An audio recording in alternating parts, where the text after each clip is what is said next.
बहुत समय पहले एक राजा के 3 पुत्र थे और उन तीनों पुत्रों में से वो किसी एक पुत्र को राजगद्दी देना चाहता था। पर किसे?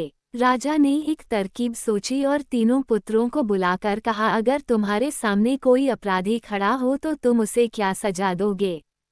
पहले राजकुमार ने कहा कि अपराधी को मौत की सजा देना चाहिए। तो दूसरे ने कहा अपराधी को कालकोठरी में बंद कर देना चाहिए। जब तीसरे राजकुमार की बारी आई तो उसने कहा कि पिताजी पहले ये देख लेना चाहिए कि उसने गलती की भी है या नहीं। इसके बाद उस राजकुमार ने उन तीनों को एक कहानी सुनाई। किसी राज्य में एक राजा हुआ करता था, उसके पास एक बहुत ही सुंदर सा तोता था। वह तोता बहुत ही बुद्धिमान और होशियार था। उसकी मीठी वाणी और बुद्धिमत्ता की वजह से राजा उसे हमेशा बहुत खुश रखता था।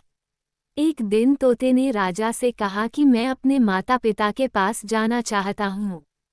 वह अपने माता पिता के पास जाने के लिए राजा से विनती करने लगा।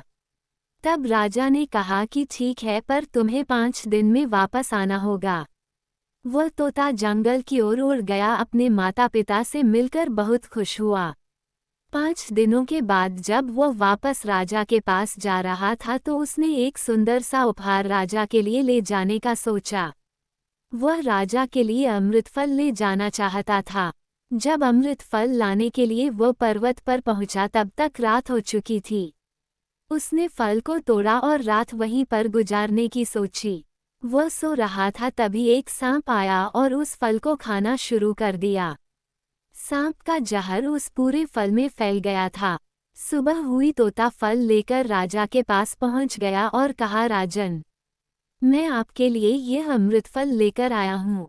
इस फल को खाने के बाद आप हमेशा जवान रहोगे। तभी मंत्री ने कहा, महाराज पहले फल देख भी लीजिए, फल सही भी है या नहीं। राजा ने मंत्री की बात मानकर फल का एक टुकड़ा कुत्ते को खिला दिया। कुत्ता तड़प तड़प कर मर गया। ये देख राजा बहुत क्रोधित हुआ। वह अपनी तलवार से तोता का सिर धड़ से अलग कर दिया। राजा ने वह फल बाहर फेंक दिया। कुछ समय बाद वहीं पर एक वृक्ष उगा। राजा ने सख्त हिदायत दी कि कोई भी इस वृक्ष का फल न खाए, क्योंकि राजा को लगता था यह अमृत फल विषाक्त होते हैं जो वह तोता राजा को खिलाकर मारना चाहता था। एक दिन एक वृद्ध आदमी उसी पेड़ के नीचे आराम कर रहा था। उसने उस वृक्ष का एक फल खाया। वह जवान हो गया क्योंकि उस वृक्ष पर उगने वाले फल विषाक्त नहीं थे। जब ये बात राजा को पता चली तो उसे अपने किए का पछतावा हुआ। वह अपने करनी पर बहुत लज्जित था।